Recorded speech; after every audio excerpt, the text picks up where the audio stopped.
Alright, so boom. TrapLore Ross dropped this video about Chief Keef and Lil Durk having a war in Chicago. But let's just see what TrapLore Ross done looked at the internet and decided what he's trying to talk about today. God damn. Come on, bro.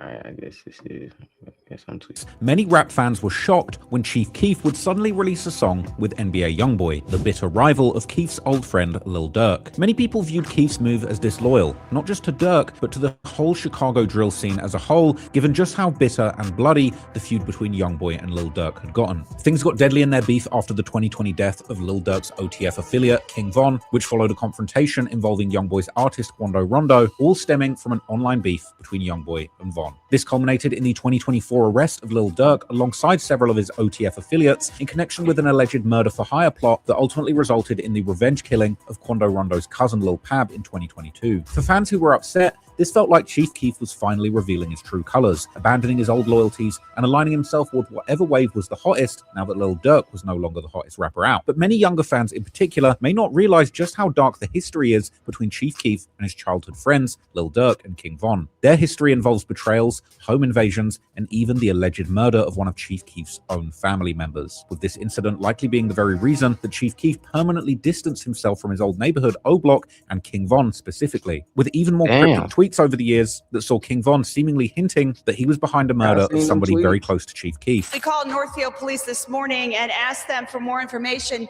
about a shooting involving Keith Cozart, also known as the rapper Chief Keef. Earlier today, someone called our newsroom and said Chief Keef shot him. Crime scene tape still surrounds the palatial home where the shooting took place, and a police forensic truck sits out front.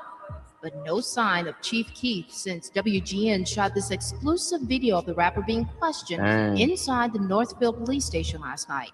It's your boy DJ Academic said, God damn, that ain't take too long. Restart the first 48 clock. It looks like there's another casualty in Chicago, and this time it's Chief Keef's cousin, known as Blood Money, who was killed in West Englewood, Chicago. So today, we're going to break down the full history, from the birth of Chicago drill, its golden years, and the present day when it really kind of lies in ruins. And this story will reveal just how a conflict between a few old friends eventually evolved into a full-on gang war between two sets that were once the closest of allies, with all of this leading up to a 2025 double murder of two O Block veterans. A whole lot of bloodshed that might just trace back to a petty feud between Chief Keef and Lil Durk. This is the story of Front Street and Glow Gang versus OTF and O Block.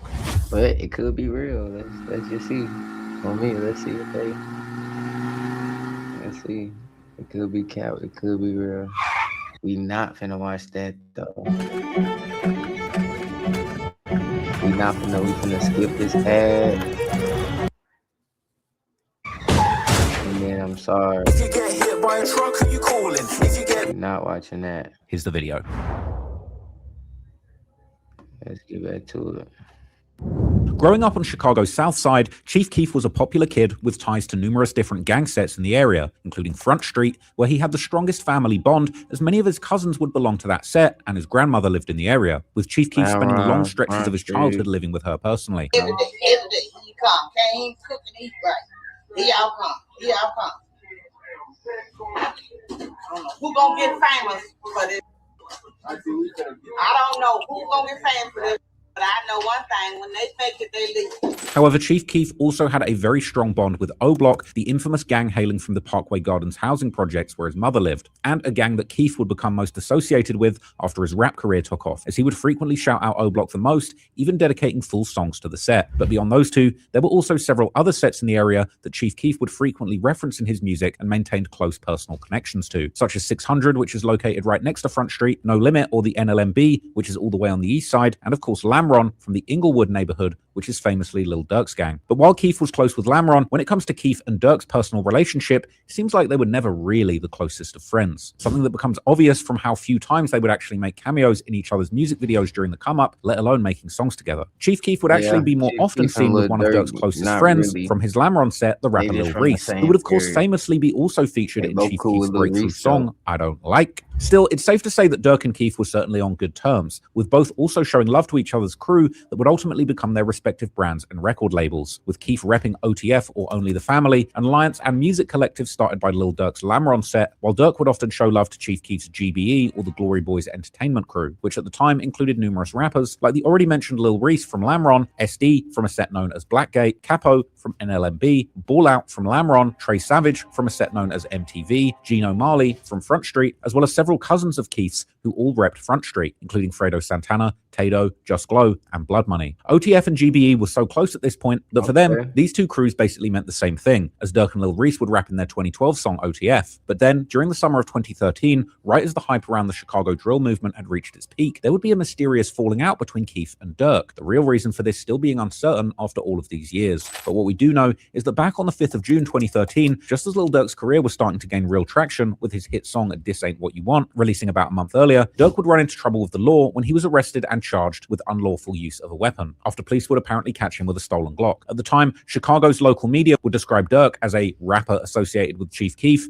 a label that showed just how much bigger Keef's name was back then, with Chief Keef basically being the most popular drill artist by a landslide at that time. But not long after the arrest, media reports revealed that Durk's lawyer had obtained an affidavit from a friend claiming ownership of the gun, a detail that would ultimately help Durk beat his case. At this time, Durk, who was still being referred to as Chief Keef crew rapper by the local NBC Chicago 5 News, was ultimately given a bail of $100,000, which Durk needed to pay 10% of, or $10,000 to get out. As the story goes, although Durk had signed a deal with Def Jam over 1 year before this in April 2012, the money from that deal hadn't come through yet, something Durk's lawyer would claim during a bail hearing. So Durk would apparently go to Chief Keef to ask for the money, but instead of giving it to Durk, Keef would apparently allegedly buy a four-wheeler and later boast about it on social media just to rub it in. Then on the 13th of June, while Durk was still locked up in jail, Chief Keef would suddenly decide to make an odd tweet, informing his fans that he was seemingly not affiliated with OTF anymore, but that he was now repping OTG, or Only the Glow, a reference to his Glory Boys Entertainment group, and low-key a little bit of a sneak diss towards Durk's OTF. The following day, after Chief Keef's questionable tweet, it was reported that Durk would finally post his bail on June the 19th, but it would still end up taking about a month before he was actually released. Durk would announce being back home on Twitter with a peculiar line, telling how he was back while asking if you missed him or if you didn't care. This line actually being lifted from Chief Keef's First Day Out song that he had dropped after being released from Juvie himself back in March 2013. In that context, it definitely makes the tweet from Durk look like a subtle diss towards Keef. But following Lil Durk's release, Chief Keef would also keep throwing shade at Lil Durk's OTF crew, eventually causing OTF members to respond with some very harsh words. As Durk's OTF affiliate, Chief Wook, would begin posting explicit disses towards Keef on Twitter, accusing him of not being a stand-up friend and failing to help someone who needed bail money, despite having just signed a $6 million record deal. However, when Lil Durk was later asked in an interview why no one bailed him out, including French Montana, whose co-boys Durk was repping at the time, Durk would respond that money wasn't the issue and that he could have bailed himself out, but because he was facing a parole violation, he wasn't eligible for release until the end of July. Wants to know, how come French didn't bail you out? Well, I can bail myself out. Right. And for two, he could bail me out too. But at the same time, I had violation of parole, so I couldn't bond out till the day I got out. But that may well have just been Durk trying to save face, as he would soon join in the disrespect towards Chief Keef's crew, with Durk retweeting his friends' posts and making his own stance clear, saying that he was still in the hood rather than living in the wealthy suburbs outside of Chicago like Keef was, as well as directly stating how it was now FGBE dissing Keef's crew. Chief Keef would respond by not mentioning Durk or OTF directly, instead posting more subliminal disses, saying certain people were making him laugh, while seemingly telling Durk that he still had love for him, but then later implying that Durk was messing with his ops, likely referring to Durk making music with the Migos, who Keef was beefing with heavily at this time. Keef would also seemingly imply that the only reason Durk had gotten signed to Def Jam was because of him, a tweet that he would apparently later delete, while Durk's far more spooky reply actually still remains online, where he would suggest that Chief Keef would have been killed if it wasn't for 300, another alliance of gangs started by Lil Durk's Lamron set. Keef would eventually end the exchange by declaring that on O.D. Perry's grave, the fallen O-Block member that gang is named after, he was done engaging in any further online beef. Keef's tweet would reveal that at this point, he was still very much tied in with the other sets that he was close with, particularly O-Block. In fact, on June the 10th, 3 days before Keef announced that he was seemingly not repping OTF anymore, His friend from O Block, an older member called Boss Top, would release his first music video for a song titled 30 Choppers, which ironically featured none other than Lil Durk. Keef can be seen walking through O Block, something that had already become rare at this point, as Chicago police had reportedly banned him from returning to his old neighborhood due to his fame and the chaos that his presence would attract. And while Boss Top had just done a song with Durk, even after Keef would have a falling out with Durk, he would keep shouting out Boss Top on his Twitter, while announcing that he was repping nothing else other than O Block, and how he has a squad full of killers, before throwing more shade at Durk, saying how he used to be a brick, a derogatory term for a GD, or gangster disciple, as Durk's father was a notorious GD who had allegedly worked directly under its founder, Larry Hoover. But Durk's OTF crew generally identify as BD or Black Disciple, like the rest of the O Block gang. But anyway, from here, Durk would fire back with disses of his own, even mocking Keef for allegedly breaking down in court in January 2013, when he was sentenced to 60 days in juvenile detention. Meanwhile, Chief Keef would continue to promote the music of Boss Top, dropping a trailer for their upcoming collaboration, a song and music video titled Gunja. By August, it appeared that the tension between Chief Keef and Lil Durk had temporarily cooled off, at least according to Durk, who would downplay the situation during an interview with Sway's Universe, saying it had been nothing more than just some words. A lot of people have been tweeting me to ask you about your relationship with Chief Keef because of things that have been going back and forth. What is the status of that right now? It was just a little bit of words. It ain't nothing major though. Yeah, ain't nothing major. No, ain't nothing major. It ain't nothing that's gonna grow or no. Have y'all communicated since then? Have y'all? Yeah, we had a little few words to beat on some, man. We cooling right now, so yeah. So I respected that. We respect each other. We got love for each other, so. You know that Twitter is. You know Twitter gonna take everything the wrong way. Ain't Twitter a trip? But unfortunately, Chief Keef would keep tweeting subliminal jabs, like trolling Durk with a four-wheeler purchase, as well as announcing that he was still affiliated with several Black Disciple sets and alliances, besides O Block, including Blackgate, 300, and 600, but notably leaving OTF out of his list. Durk, on the other hand, would seemingly respond to Keef by throwing his own subliminals, as he would tweet how he was all about the bike life, not four-wheelers. But fortunately, the feud between Keef and Durk would remain confined to the internet, and it may have even benefited both of their careers, particularly Lil Durk's, who at the time was still a far less established artist than Chief Keef. But things were about to take a darker turn for Keef, as the following month a tragedy occurred that allegedly led to a fallout between him and his own set of O Block. On the 2nd of September 2013, one of the most respected members of O Block, and you could even say one of their unofficial leaders, a member called J Money or J Munna, real name Jerome Wood, was fatally shot in the Woodlawn neighborhood, allegedly backdoored by a woman and killed by a member of the rival STL EBT set. The loss of J Money was a huge blow to O Block, and they would begin to call their set GBMG, or Glow Boys Munna Gang, in his honor. J Money had also been close with Chief Keef personally, and could often be seen repping his Glory Boys merch. However, after J Money's death, it wasn't Chief Keef who was paying homage, but it was actually Lil Durk, who would make numerous posts about J Money, whereas Chief Keef would seemingly be strangely quiet about the matter, perhaps too busy touring the country with his friends from the Glory Boys crew. Apparently, Chief Keef wouldn't even show up at J Money's funeral, which was packed with a large crowd, including Lil Durk himself, who was photographed there wearing an RIP J Money shirt. This being despite indications that Chief Keef might have been back in Chicago at the time of the funeral. So this was a bad look, but I think you got to give Chief Keef some grace here. After all, at this point, he was already a national and international superstar, and him showing up to an already packed funeral in the middle of the hood would have likely caused major chaos, not to mention a security concern, especially given how many funerals are already commonly shot up in Chicago those days. Nevertheless, some believe that this actually marked the beginning of the end for Chief Keef's relationship with O Block, as members in his old circle began to feel he wasn't paying enough attention to them after his rise to fame, with Boss Top making a wild tweet at Chief Keef and saying that he knows he saw his text and that he's going to get his girl pregnant as revenge. Following this, O Block would now become much more tied in with Lil Durk and OTF, as Durk remained much more locked in with his old street circles, despite his rising profile in the rap game. This shift in friendships and alliances would come to a head in 2014, when another alleged dispute over bail money surfaced, this time having deadly consequences. A shop owner was getting calls from hackers trying to drain her bank account. This why, bro, I'm happy I just got the 3-4 friends I got, bro. Because when you got heading into 2014, friends, Chief Keef would officially change his crew and label name to Glow Gang, and the former GBE or Glory Boys Entertainment would stop existing. This would also cause some changes in the crew's composition, as Chief Keef's cousin Fredo Santana would go on to start his own record label called Savage Squad Records, joined by guys like Gino Marley, while Keef would also eventually have a falling out with his friend SD. But despite the change of name and the lineup of the crew, it was obvious that the beef between Durk's OTF and Chief Keef's Glow Gang was still simmering, and in January of 2014, Glow Gang member Ball Out reignited tensions in a major way by posting a diss aimed at Lil Durk and OTF on Facebook, calling the whole crew. Meanwhile, the friendship between Glow Gang and O Block was still going strong, at least on the surface, but but deep down, cracks begun to show. One example is a story told by Tay Capone from the 600 set, who would often go to Chief Keef's mansion around this time, joined by members from other sets like O-Block. During one of these trips, he reportedly witnessed tension forming between O-Block member Boss Top and Chief Keef's cousin Blood Money, as according to Tay, Blood Money had lent Boss Top a watch, which Boss Top allegedly tried to keep for himself. Blood Money had let Top see a watch, folks. This when we all dirty. This was Sosa them first getting on. We first going up north to folks' crib. Man, Blood Money to let folks wear his watch on BD. Like, let folks wear watch to do whatever. I don't know, folks, on BD. On Steve. Folks, get on them. I know, no, we pull up the folks' crib. We in a Vino. Folks would be picking us up in these like big black van on King David. We in a Vino, folks.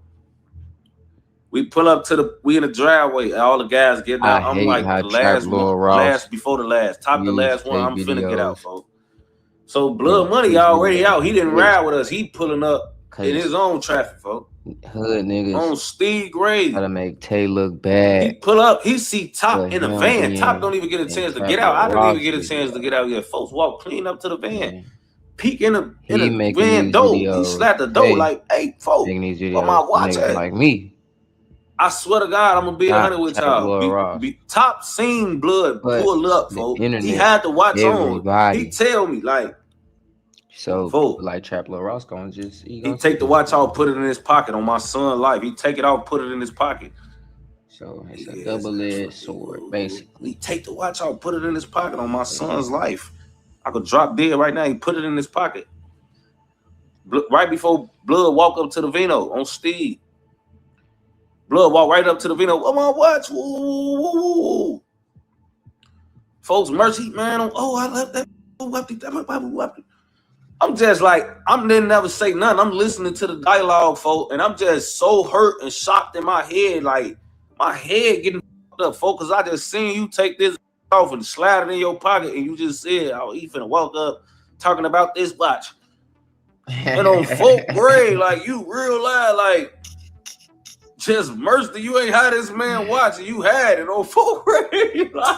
I'm damn, this real. According to Tay, this rift would eventually be solved and the two would go back to being cool. But coming into March, things would suddenly go all the way left, as Chief Keef's childhood friends from O-Block would suddenly join in on dissing him on social media. On March the 25th, Boss Top would make several ominous tweets saying how someone was no longer part of the gang, as well as telling them to pick a side, and announcing that O-Block, the real O-Block as he would specify, would get into it with anyone. This tweet interestingly getting an approval from both Lil Durk and a young King Von, who had been a close friend of Chief Keef's since a very young age. And Keef would still post Von numerous times on his social media, even after blowing up as a rapper in 2012. Although it seemed that as time passed, Keef had less and less time for many of his old friends from O-Block, including Von, who would often keep tweeting at Keef without a response. According to later rumors, the real breaking point between O-Block and Keef came when an O-Block member known as Trey 5 was locked up, and once again, Keef's money was allegedly expected to cover the bail. However, as 600 member Tay Capone would later explain, Keef allegedly kept promising to send the money, but never followed through. And eventually, the O-Block members grew so frustrated that they decided to teach him a lesson. They came to him about bonding out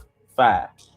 They came to him about bonding out one of the guys, and Sosa was like, you know, he not spinning them, but he just telling them like, I got you. You know what I'm saying? We gonna, you know, Trey 5 was a nigga from O-Block. He was fighting a charge. He had bond. I think his bond was like 10K, 7,500 or something they was trying to get from Sosa.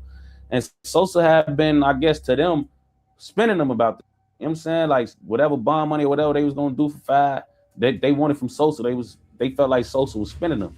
So they felt like they gave him enough time to act on what the situation or whatever. And then once they felt like he was just going to keep spinning them or lying to him, they felt like they had enough time where they felt like they had enough aggression built up from the situation to just act. You know. Sometime during the late night and early morning following Boss Top's ominous tweets, there would be a shooting at Chief Keef's manager's house, which would leave one person injured. So Chief Keef got mixed up in a shooting near Chicago, and his Instagram account does not help him at all.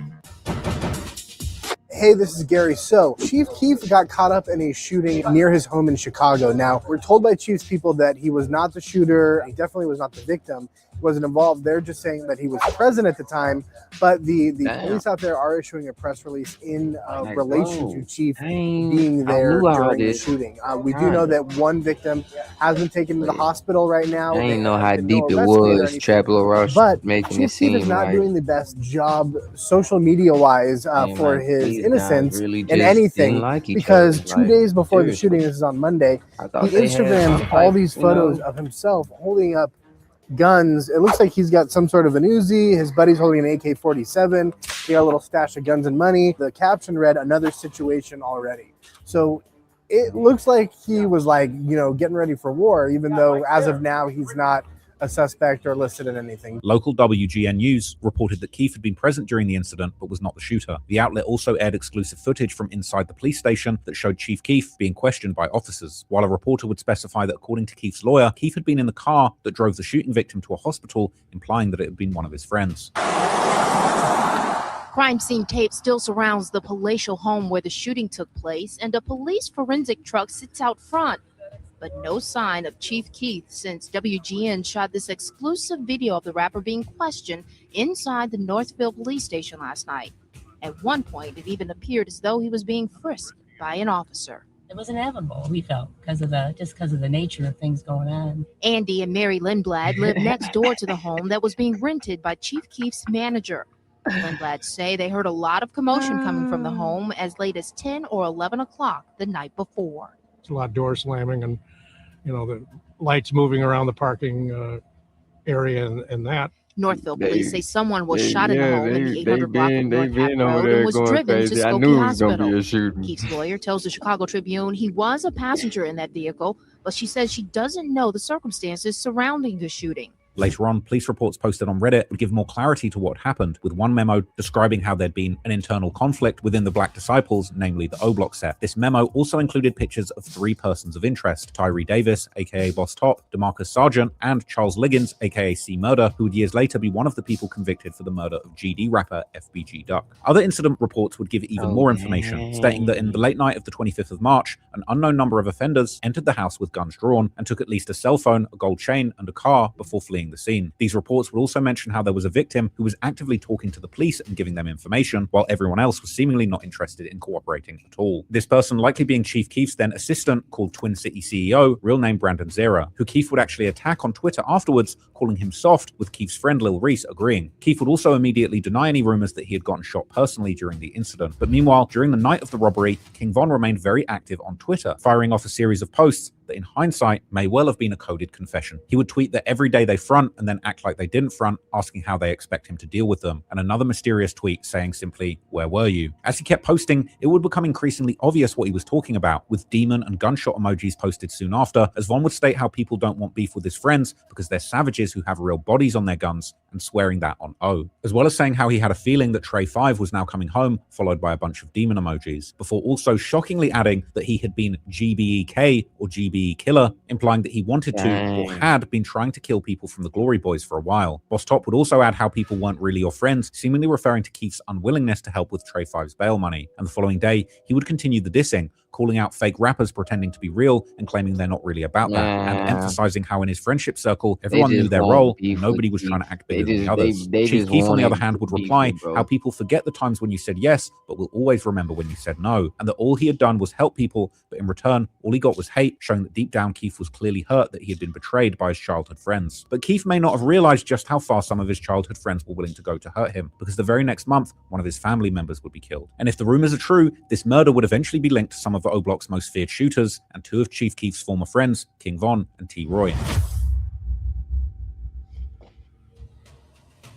In 2014, a person affiliated with Chief Keef's Glow Gang crew would begin to get some major push for his career, this being Chief Keef's cousin, known as Blood Money or Big Glow, real name Mario Hess. In March 2014, Blood Money would get an important boost for his career as he featured on Keef's comeback single F Rehab, which he would release after literally completing a court-ordered rehab in California. After this, Blood Money reportedly signed a major deal in Los Angeles, likely as an artist under Chief Keef's Glow Gang imprint, which operated under Interscope, and following the signing, he returned to Chicago to spend some well-earned time with his family. But then, on the 9th 29th of April 2014, at around 9:30 p.m., Blood Money was outside with his cousin on the 5600 block of South Elizabeth Street on the west side of Chicago, when someone would open fire on them, injuring the cousin and killing Blood Money. The killing was covered by DJ Academics in his War in Chirac series, presented in the provocative style that made him infamous in Chicago. His manager said his signing bonus was $50,000, which he spent on his family, bills, and a car.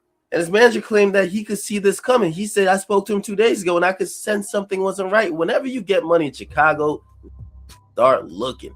Others don't have money and are broke, and Blood Money was flashing 10 grand and other are looking to stick him up. Well, duh, if you are in Chicago of all places and you're flashing money around a broke bunch of yes, they will try to rob you. At this point, I'm wondering who's writing the script for Chicago's version of The Wire. I mean, it's getting all too real. I mean, who's Omar that's taking all these damn bodies? Who's Marlo and who is Avon? It look like everybody's either shooters or muscles. Nobody moving weight. Everybody's either a Weebay or Chris or a Snoop or a Slim Charles. Everybody's just doing goon. Later on, there would be all kinds of theories about exactly who was behind this murder. One of the popular suspects was a set known as M.O.B., known for rappers like FBG Duck's good friend Ruger. This theory seemed to be supported by the fact that after Blood Money's death, Chief Keef would record a song titled Can't Wait, where he would rep the Front Street set heavily before dissing M.O.B. and their dead member named Junebug. This is noteworthy because while Keef would popularize the trend in drill of dissing dead ops, often by mentioning things like Smoking Tuka, the dead 15-year-old from the STL EBT set, Chief Keef would actually quite rarely diss dead people by name other than Tuka, indicating that there was clearly something about M.O.B. at this point in time that had really set him off. However, another theory that circulated would claim that Blood Money had actually been backdoored by a longtime friend, supposedly over an argument about money, a version of events that came up in comments his family made to local news outlets about jealousy being behind the murder. This morning, police are still looking for the suspect who opened fire on Mario Hess, also known in the hip-hop community as Blood Money. His family says he just received a pretty large sum of money, and they believe that made him a target. Around 9:30 last night, relatives say Mario Hess was standing outside of his aunt's home on the 5600 block of South Elizabeth when a man approached and opened fire, hitting Hess at least 10 times in the stomach. Another man, a 28-year-old family member, was shot in the chest. No word on his condition this morning. Hess was driven by his family to Stroger Hospital, where he was pronounced dead. Did you lose a lot of money sports betting on DraftKings or FanDuel? You may qualify. I was telling them just a couple of days ago, like, man, you got to watch the people that you bring in. Because I started seeing like new faces and stuff like that, you know. And when people think you got a little money, then you become a target. Well, according to his manager, Hess he just signed a record deal by Interscope Records about 2 weeks ago, and he was excited about releasing an album. He collaborated with his cousin, rapper Chief Keef, on some project and was about to drive to a recording studio to work on some music before he was shot. However, early on, there were also some signs that Blood Money's death could be connected to Chief Keef's beef with his old friends from O-Block. Because while Boss Top would seemingly provide an indirect tribute to Blood Money following his passing, there would also interestingly be a party at O-Block the very next night following the murder, which guys like King Von would promote on Twitter, with one O-Block affiliate interestingly specifying how this was about the real O-Block, much like Boss Top had mentioned before when beefing with Chief Keef. King Von would also make some other highly suspect tweets in the following days, like one simply saying how the truth gonna hurt you, and another saying how people wouldn't even believe the things that he does, so he's not gonna tell them. He would also post his old mugshot, together with a caption saying how they should have never let him out because they had freed a menace, as well as referencing Durk's OTF crew, saying how it was only the family in his eyes and people can't divide them, which certainly seemed like another sneak diss towards Keef. During this period, Boss Top would also publicly praise Von as a savage and turn up, adding the hashtag Stretch Gang, which was another alias for O-Block, although it also doubled as street slang for stretching your ops or killing them. Chief Keef, on the other hand, would pay tribute to his cousin by starting a new name for his crew, the Blood Gang, which would eventually be adopted by members of Front Street, the hood that Blood Money was from, who would also begin to call their set the Blood Gang too. Keef would also interestingly tweet, "We are Front Street," before adding, "and Real 300, this being an obvious diss towards Lil Durk and his Lamron set that had been the inventors of the 300 nickname. He would also throw shade at his old friends from O-Block by tweeting how he'd been trying to show his friends how to live and become rich, but his friends were just too jealous and in their feelings to learn from him. Meanwhile, King Von would keep making some suspicious tweets, which seemed to be subliminal messages straight to Chief Keef, or Sosa as he's also known by. The most ominous tweet including Blood Money's lyrics from his song F Rehab with Keef, a move that many interpreted as a subliminal diss aimed at Chief Keef and Blood Money, particularly as Von would openly recognize that he was now beefing with Glow Gang, replying laughing emojis to people claiming that GBE would hurt him. And this wouldn't be the only time that Von appeared to post subliminal shots, because only a week later he would tweet how fame changes people, but real ones stay the same, adding that he could never switch on his guys. He then added RIP Big Glow, aka Blood Money, a tribute that in this context stood out as less likely to be sincere and yet another veiled diss. But if that wasn't questionable enough, a few days later Von would shout out Boss Top, the person who had arguably started the beef between Chief Keef and O-Block, before literally saying in the hashtag how he was killing people for him. All these tweets were clearly suspicious and seemed to point towards O-Block and King Von personally having something to do with Blood Money's murder. But the real bombshell would come years later, when the former O-Block member J Hood would claim during an interview with Fuchsia's TV that King Von and T-Roy were without a doubt the people responsible for killing Blood Money. He would also interestingly describe them as followers, implying that the hit may have been carried out on someone else's order, a suggestion that many interpreted as pointing towards Boss Top. What about Blood Money, bro? Did you know Blood Money? I used to see Big Blood around when I used to slide to the front. Yeah. I mean, with his situation, with him being killed, and people say it was KI. Why do you think people was hating on Blood Money? Man, look, see, I'm gonna keep it straight funky. That's straight back though. You don't gotta believe it. You can hear whatever. Oh, these people saw this. I don't give a fuck what y'all heard. I ain't out here seeing talking on my ass like these do, bro. Folks them killed T-Roy and Von killed that. No matter what the fuck else. And look, I might be saying it in a harsh way, but I'm no way in no form of fashion trying to be disrespectful. He was with him every Rest day. in peace to Big Gang. He was backdooring. That's why I'm speaking out on this. I don't know nothing. First Street know what's up. They know that it's been going on for years But now. T-Roy and Chief Keef was cool. Why would T-Roy kill Chief Keef's cousin though? We can't even get to all the main logistics of it, but we just gonna say his followers. T-Roy and Von was who they was, but that don't mean that them listen to people. Like if the followers, that's all it ever be. They was followers. T-Roy and Von was followers. Who they follow, I don't know. Y'all answer that yourself. J Hood is definitely someone who was at least in a position to know information like this, as he used to be with King Von and T-Roy all the time back when this murder happened. But in online spaces like Reddit, this claim has split people in the middle, with some convinced that they were indeed behind the hit, while others are absolutely convinced that this is nothing more than just a conspiracy theory, pointing out how Blood Money's own family have claimed that his killer was already dead back in 2015. But even if the real killer may forever remain unknown, the feud between Chief Keef, O-Block, and Lil Durk's OTF continued to escalate online even after Chief Keef would make the smartest decision of his life and move away from Chicago. Something to do with that.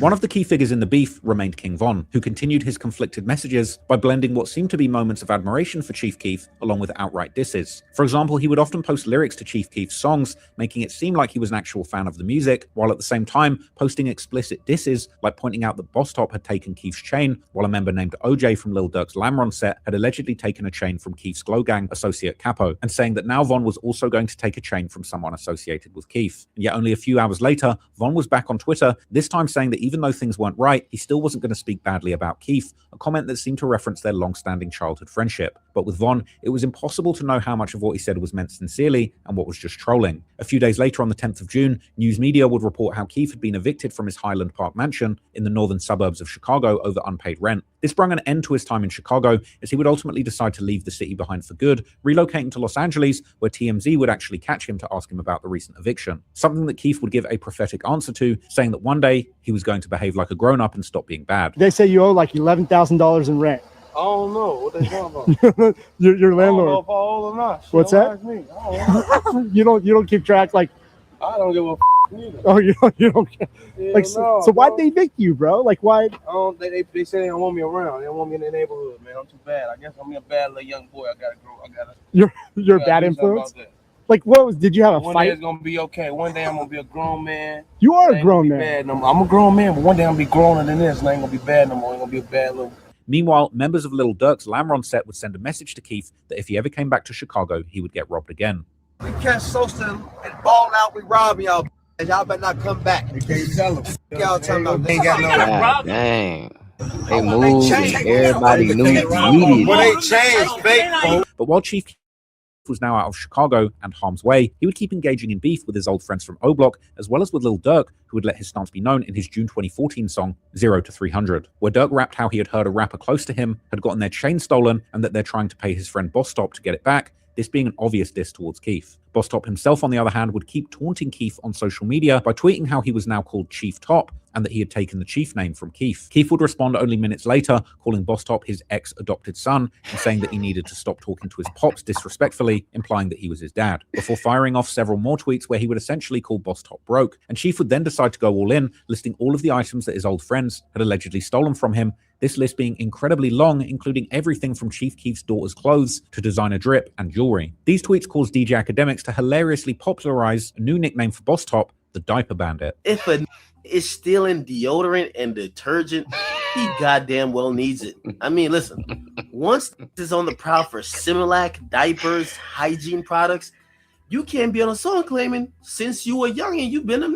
No, it doesn't work like that. No, timeout. No, that's not how it works here. That person you just heard speak was Boss Top. Now, some people call him the Diaper Bandit and some even call him Baroque Top. Now, the label stuck, and even years later, fans would still be arguing over whether Boss Top had really stolen diapers from Keef, with some even pulling up the police reports in an attempt to prove that no diapers were actually ever taken. Keef would also respond on Wax in a song titled 0 to 250, a play on Durk's 0 to 300 song, where he would diss Durk by questioning the name Only the Family, or OTF, by noting how Durk and O Block had crossed him, even though he had been part of the crew and family, while also adding that he still had OTF tatted on him, but he was now just Glow Gang. Chief Keef would also diss Boss Top once again, bringing up the fact that he had allegedly stolen his daughter's clothes, and the back and forth would continue in July, when Keef would once again go in on Boss Top, this time calling him by his government name, while claiming that the home invasion had happened when Chief Keef had been in court, even posting pictures on Instagram of the stuff that Boss Top had allegedly stolen from him. Boss Top would later respond to this, claiming that not only had Keef been present when the robbery had taken place,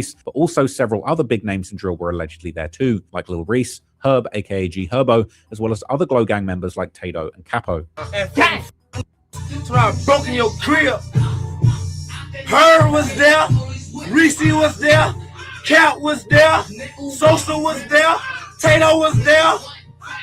I gotta keep going. But just when it looked like the situation was about to get out of control again, suddenly in August, Lil Durk would announce that the beef between his OTF crew and Chief Keef's GBE or Glow Gang had actually been settled for good. This unexpected truce was quickly followed by DJ Academics' sarcastic commentary. It's your boy DJ Academics, and now we can finally start up the campfire. Let's roll some marshmallows. Let's hold hands and have a whole dread twisting fest. Not only that, we could probably start saying kumbaya because the demons, the savages, and the scums, they are finally all reunited. Now, these are the names that they call themselves. So this is no me saying something bad about them. But the top factions in Chirac, the executive goons of Chirac, they have declared a truce. Now, what am I talking about? I'm talking about OTF, GBE 300. They have announced that all the Lil Durk shall cease, and from now on, they will be having a truce. So no more sneak dissing will be occurring. The allegedly repaired friendship would even lead Chief Keef and Lil Durk to actually go back to making music together, as Durk would also tell DJ Vlad in 2015, while emphasizing that the beef between them had never been more than just some words online. You and Chief Keef seem to be cool now.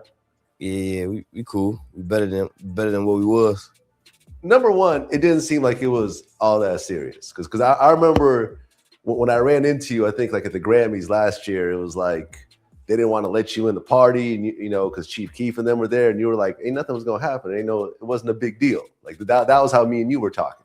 Yeah, people looking at it like, "Oh, if they bump heads, this was gonna happen. This was gonna happen." Oh, it ain't never nothing violent anyway. You know what I'm saying, all the arguments we had on Twitter and all that, you know, it go when you mad. You know what I'm saying, ain't nobody really finna do nothing to each other. So how did y'all finally like really squash it and kind of like put it all to rest? FaceTime. I FaceTime him. FaceTime me. You know what I'm saying? We talked it out. I had a grudge. He had a grudge. You know what I'm saying? We killed it, put it in the middle of the flow. You know what It's over with now. However, while Chief Keef and Lil Durk weren't anymore beefing openly, there were signs that they weren't necessarily the best pals either. For example, in 2017, Blood Money's posthumous mixtape Drug Wars 2 was released, which also included the song Glow Gang Killers, a song that had obviously been recorded years ago, but it included some of the most open and aggressive disses towards Lil Durk that anyone from Glow Gang had ever put out, with Blood Money literally threatening to kill Durk while also threatening to kill the mother of his first child. So putting that song as part of an official project out publicly would show that the people around Glow Gang still weren't afraid to keep broadcasting the resentment that Blood Money project out publicly would show that the people around of his first child. So putting Hold on, bro. Durk, I will kill you got your bodyguard with you. I'm breaking your mother jaw. Boy, I ain't never heard of you. Tell your fat baby mama stay out of 57 too. I'm a body. God dang, Blood Money, shit. With Blood Money literally threatening to kill Durk while also threatening to kill the mother of his first child. So putting that song as part of an official project out publicly would show that the people around Glow Gang still weren't afraid to keep broadcasting the resentment that Blood Money had towards Lil Durk and OTF. But when it came to O Block, on the other hand, Chief Keef appeared unable to move past the betrayal, and he and his Glow Gang partners would keep dissing O Block members like Boss Top on social media. Boys, man. That is the kid, man. You know, man, how I'm rocking and rolling, man. You know, man, I feel like young. Boss Top, you got dropped by Sosa. T-Boy Sosa used to be your daddy. Are you ready to advance your career? NCW can help you find a job in construction, manufacturing, or warehouse. How you gonna talk to your pops like that, boy? A few years later in 2018, when King Von was released from jail after beating his infamous murder case, he would famously become heavily affiliated with Lil Durk's OTF imprint, and Von's presence would cause OTF to become closer with O Block than ever before, with Durk taking numerous rappers from the set under his wing, Boss Top being one of them. Meanwhile, after Von's own rap career took off, he would still keep mentioning Chief Keef on social media, and just like before, it was often hard to tell if he was being genuine and actually trying to repair the relationship, or if he was simply just trolling. For example, in February 2019, Von would tweet a picture of himself wiping his nose, together with O Block member MacDuhGoat, who was doing the same, and O Block Louis, while tagging Chief Keef in the post. But the post was also accompanied by the song Kill Some by rapper I Am Sip, where Von has a feature verse, and it included a section where Von raps some peculiar lines about revoking someone's membership in O Block. On another occasion in March 2020, Von would tweet a video of himself showing off his new O Block chain, together with the caption O Block Bang Bang, a phrase made famous by Chief Keef, once again tagging Keef in the post. Something that once again could be taken as Von showing respect to Keef, or Von taunting Keef about essentially being thrown out of his old gang and the murder of his cousin by the same set. Around the same time, Von and Durk would release a song titled Evil Twins, where Von would include some telling lyrics, rapping how his friend thinks he killed his cousin, before adding, well, oh well, with many fans considering this line to be a reference to Chief Keef really thinking that Von had killed Blood Money. Von would also recap during one of his Instagram lives the reason why Boss Top and other O Block members ended up robbing Keef, essentially accusing Keef of acting big-headed towards his old friends. Like say we call him, they gonna get to him, right? So we say our homie booked his bond 25,000. We got 18,000. Ooh, we need 75 more hundred, right? So the said he said, oh yeah, that's all y'all need. Ooh, I just spent that shoes. Ooh.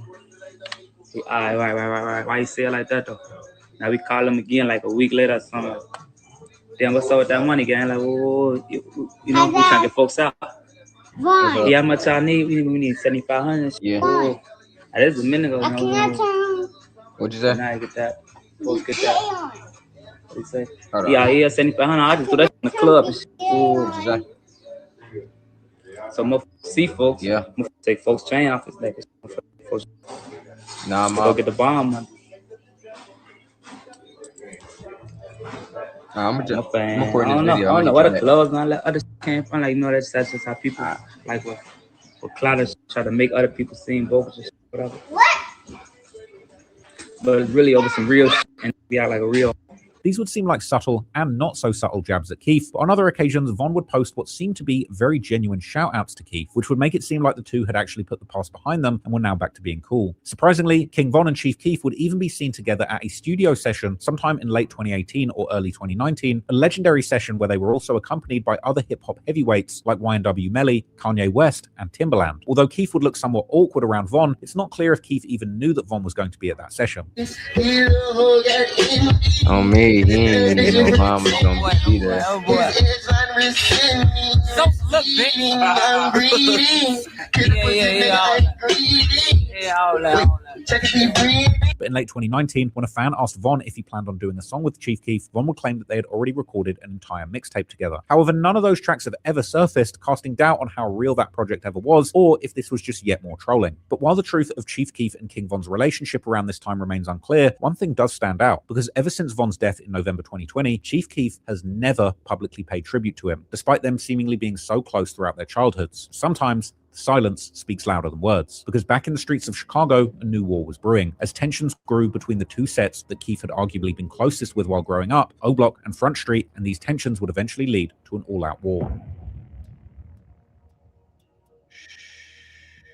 According to online rumors, the roots of the fallout between O Block and Front Street trace all the way back to 2017, when an 11-year-old girl named Takia Holmes was tragically killed by a stray bullet. According to online theories, the shooting happened while O Block members were shooting a music video when individuals from a rival set known as Taekwon World allegedly arrived at the scene and opened fire. This caused an O Block member to allegedly return fire, and in the exchange, Takia was tragically struck. That same O Block member would later allegedly cooperate with the authorities against another member of the set, resulting in him being cast out of the set and later being fully embraced by Front Street, where he had family connections. Now, whether this rumor is true is uncertain, but eventually the tensions would become obvious as the younger generation of O Block, particularly a member named Big Woney, would attack Front Street on Facebook, claiming that they were broke and snitches. In the comment section, an argument broke out between O Block members and Blood Money's son, Lil Blood, suggesting that there were numerous reasons behind the new beef between O Block and Front Street, including disputes over women. Woney would be seen dissing Blood Money on socials and saying that they sip a lot of blood and shoot up a lot of clubs, even taking this diss into his music too, which would back up rumors that O Block had been behind the murder of Blood Money, and that the rumors about their involvement may have also contributed to the growing tensions between these two sets. From here, the beef between these two former friends would get worse, especially for the newer generation carrying the torch.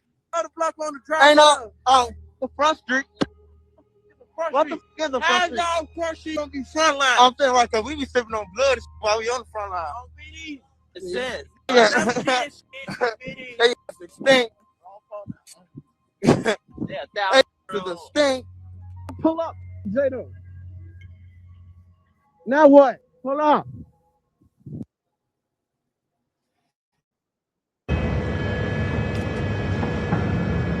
Dang, so pull up.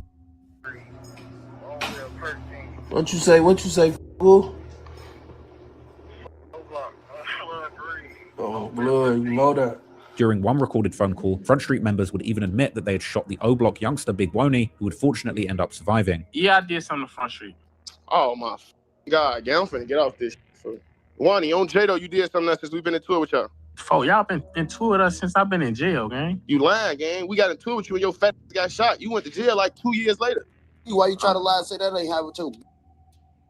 Kick him out. There have also been some rumors that members from both camps were killed as part of the feud as early as the 2020s, but to this day, these murders aren't confirmed to be as part of the war. In the middle of this escalating beef, a song from Chief Keef would be leaked online, which many took as a diss aimed at O Block members like Boss Top and King Von. As Keef had mentioned someone who had gotten punched in the face by his cousin and choked by his cousin, these both being possible references to Boss Top and his fight with Blood Money over the stolen watch. Keef would also add how he hopes that someone dies out of town like their bro, which seemed to be an obvious reference to how King Von had lost his life in Atlanta. Interestingly, around the same time, Keef would also begin dating King Von's sister, Kayla B, who would end up arguing over these lyrics with fans who were claiming that Keef was dissing her brother, which Kayla would deny. But whether Chief Keef was dissing King Von or not, his decision to pursue Von's sister, despite likely having countless other options, was viewed by many as a form of disrespect. Also in 2024, Keef would make his return to Chicago after being gone for a decade, as he would headline the final day of Lyrical Lemonade's Summer Smash Festival. There was a lot of talk leading up to the performance about whether Keef was going to return to his old stomping grounds at O Block, but while Keef was seemingly quickly in and out of the city while moving with military precision, his Glow Gang associate Tado would return to the neighborhood and even filmed a vlog on Front Street with Word from the Trenches YouTube channel, making it clear where Glow Gang's loyalties were aligned. So where we at, man? We at, man. We live at the building. Front Street, this our man. Lil Boss, GB Tato, RP the Big Boss, RP Bloods. Need this catch a slug. We outside. We everywhere they never done. We coming, man. Put the guns down, but keep them on y'all, folks. This out push a peace, folks, but folks, we push a heat, yo. Play your play it. Yo, gonna get put in that suitcase on folks them grade. They gonna find your bodies in other states. We gonna put your in the car, get your dropped off. Get your hold your up like this, folks, and put your in the suitcase. You play, they gonna find your During the vlog, Tado would even say something that might have been a direct diss towards O-Block, as he would explain how the whole Glory Boys movement was all about Front Street and not about O-Block, which used to be the set famously associated with Keef and his crew in the media in the early days of drill. That's what it is. Glory Boys. You ain't even know Glory Boy. If your ass ain't from Indiana, I ain't no Glory Boys. I'm from them grade. Glory Boys, Indiana. I'm from them grade. Indiana. Yeah, I'm Folsom grade. They know that. Huh? That's some old blocks. Nah. I thought it was Nah. Glory Boys. This us. This from the one. I'm Folsom grade from the 6,000 to ain't nobody from O-Block being GB. Dipset. When we was short niggas, baby Dipset. Fredo coming out, bandanas and shit. I'm a shorty, 12. Fredo 7-15. I'm tweaking off. I'm bringing Fredo fifths of liquor and shit. We out here serving, getting money. I'm pulling up in cars. I was 13, pulling up. Now, it was clear, at least implicitly, that Chief Keef and his closest friends had chosen their side in the beef between these two sets, and it was a beef that would unfortunately keep escalating. And in the following year, in 2025, it would reach boiling point, allegedly leading to one of the most brazen attacks in recent years, which would leave two highly respected O-Block veterans dead in the street.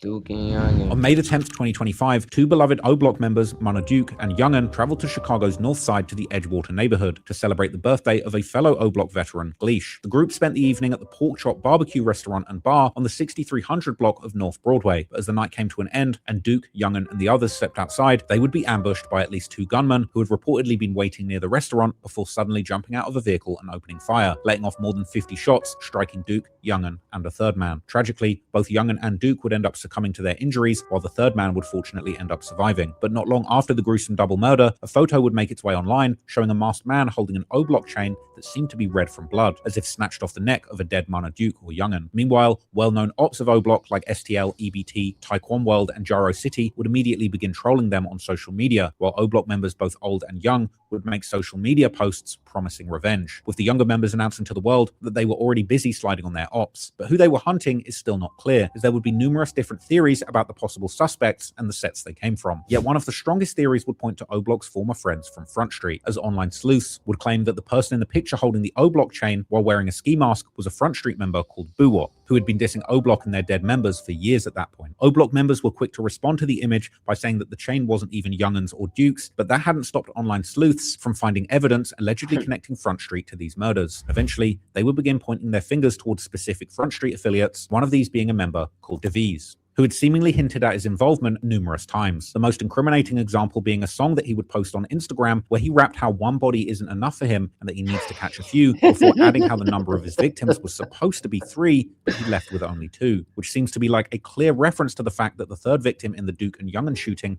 would actually end up surviving. These lyrics would also be repeated by Buwop in the comments of the post, implying that they clearly had a special meaning behind them. Interestingly, DVs would end up deleting the post later, apparently not enjoying all the attention that it was getting from places like Reddit. In another song posted on Instagram, DVs would also rap how O, aka O-Block, knows that he lays real belt, aka kills their members, and how someone got killed right as he stepped out the door, which seems to match with how the hit actually went down, as Duke and Youngin were seemingly attacked as soon as they exited the restaurant. A girl associated with a rival gang would also add to the rumors by posting on Instagram how Front Street were leading O-Block 3-0, with 2 of these bodies presumably referring to Duke and Youngin, while adding that it would be 4-0, but fat guys didn't die that easily, an apparent reference to Big Woney, who had allegedly gotten shot by Front Street in the past. In the aftermath, O-Block members took to social media, angry at people trying to play both sides, and suggesting that plenty of people still had relationships with both O-Block and Front Street, given how closely the two sets had been linked in the past. One member would directly diss Front Street, aka Blood Gang, before also claiming that anybody who was still clicking up with them was an enemy and that he wasn't about to do any talking. About a month after the double murder, YouTuber On a Couch TV released a hood vlog featuring members of Front Street. During the video, he asked about the ongoing tensions with O-Block, but the response was noticeably awkward, with the Front Street member not wanting to speak on the situation. I ain't gonna lie, I don't know nothing about nothing, but a lot of us did grow up together as kids. Like when Best Shop closed now, we went to Dulles. So a lot of us grew up together as kids. Like I ain't gonna lie. Now, I ain't finna say too much, but yeah, a lot of us did grow up together as kids, but I don't know nothing about nothing. No new shit. I don't know nothing about nothing. I just know we did grow up together. That's just how a lot of shit go. That's it. That's all I know. A few weeks later, another YouTuber, Risky Vision, would also shoot a vlog on Front Street, this time with a person who would give a detailed version of what he had heard leading up to the murders of Duke and Youngin, connecting it directly to the murder of Blood Money, also pointing out that these were just rumors and theories that he had heard. So basically, to catch us up to what's going on right now today, on the internet somewhere, some people got into it. They got into an O Block and Front Street, Chief Keef, whatever the case may be. Do your own work. Blood Money. R.I.P. You feel me? From there, a mom is responsible for Blood Money. Feel some type of way. You see what I'm saying? And allegedly, O Block is responsible for doing something to Blood Money. Alright. Now, I don't know who did what to nobody, but after the Money Duke situation, rest in peace, and Youngie situation, rest in peace, the internet showed somebody taking a picture from down here and all that. Y'all do your own calculations. Blam. Alright, cool. So now it's them versus O Block.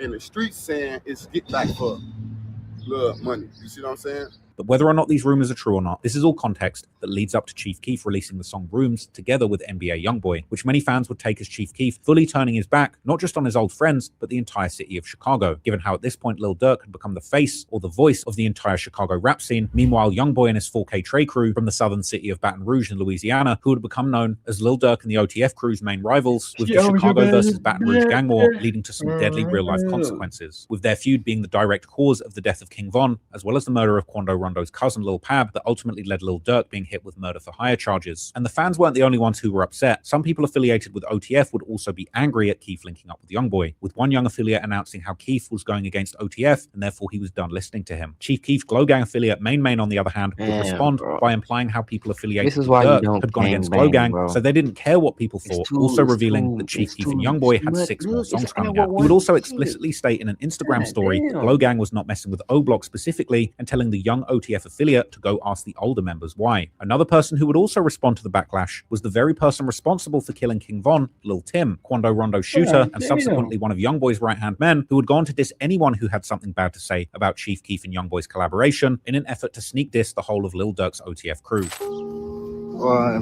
Man, bro did a song with Lil Tyler. Man, y'all, shut y'all pussy. They ain't gonna do shit up, man. All that crying and shit about a song. Get some money. In response to all the hip-hop media posts claiming that O Block members were angry at Chief Keef, the O Block rapper Shoebox Baby would come out to claim that the real O Block members had not said anything at all about the song. But the reality is that while Chief Keef has seemingly been cool with Lil Durk for some time now, the two even allegedly continuing to make music together behind the scenes, Chief Keef and YoungBoy, have apparently also been close for years too, even before the beef started between OTF and YoungBoy's 4K Trey crew. And they've even had music together before the new collaboration, like the song Fireman that made its way online back in 2019, and the 2022 YoungBoy song All the Problems that was actually produced by Chief Keef together with DP Beats. But interestingly, as the debate continued about whether Keef's decision to collaborate with YoungBoy had been disloyal to Durk, Keef would suddenly change his profile picture on Instagram to a picture of Blood Money, a sneak diss that to some was timed specifically to indicate that Chief Keef did in fact blame King Von and O Block for his cousin's murder, while others would point out that this was actually just a coincidental gesture celebrating Blood Money's birthday, which just so happened to be around the same time as the controversy over his song with YoungBoy was brewing. However, given all the history that we've just covered, I would argue that there's a pretty good chance that both are true at the same time. And at the end of it all, the dark story of Chief Keef, Blood Money, King Von, and Lil Durk is just yet another reminder that the safest place for a Chicago drill rapper is anywhere but Chicago. Alright, man. God damn, bro. Now, who was in the right? Who was in the wrong? Let me know down below. Whose side would you have been on? Would you have been on Chief Keef's side, or would you have been on Lil Durk them side? You know, would you have been on Chief Keef's side, or would you have been on O Block side? You know, let me know down below. If you watch this whole goddamn video, you a real G. I fuck with you, man. You know what I'm saying? Leave me some hypes down below. Like, comment, subscribe. You know what I'm saying? We'll be back again. Thanks for watching.